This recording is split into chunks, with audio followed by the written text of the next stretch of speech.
Today is Wall Wednesday. I'm talking about wall conquest with the Lord.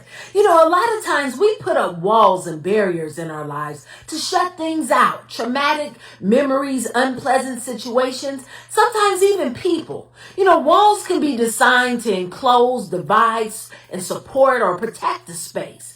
There's physical and emotional walls. Walls serve as a physical structure to hold something up. A barrier wall can be used as protection, keeping someone in or out physically or emotionally.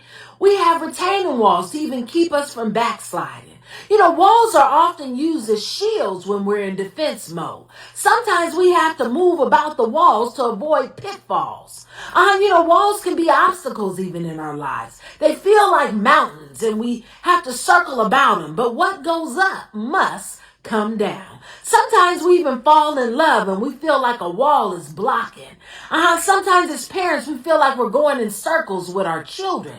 And sometimes we even take leaps of faith in our lives only to feel like we're engulfed by the walls of the ocean waves.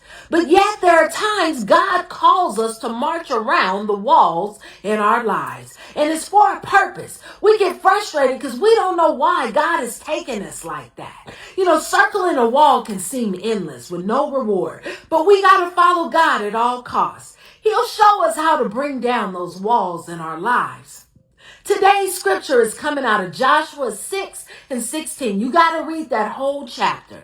The seventh time around, when the priest sounded the trumpet blast, Joshua commanded the army to shout, "For the Lord has given you the city." See, God promised Joshua and the people that he would bring them to victory if they traveled to Canaan and followed his instructions. It took courage and faith because Joshua's army was full of inexperienced soldiers.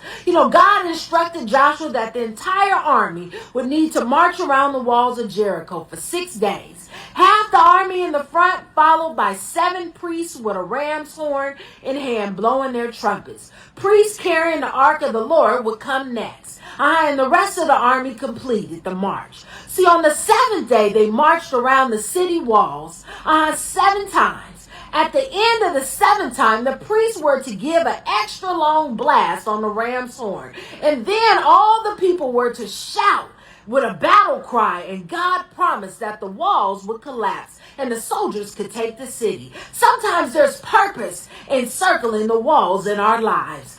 They went from circling the wall to bringing the wall down in obedience to God. You got to ask yourself, what wall do you need God to bring down in your life on today? It's Wall Wednesday. I pray the Lord blesses you in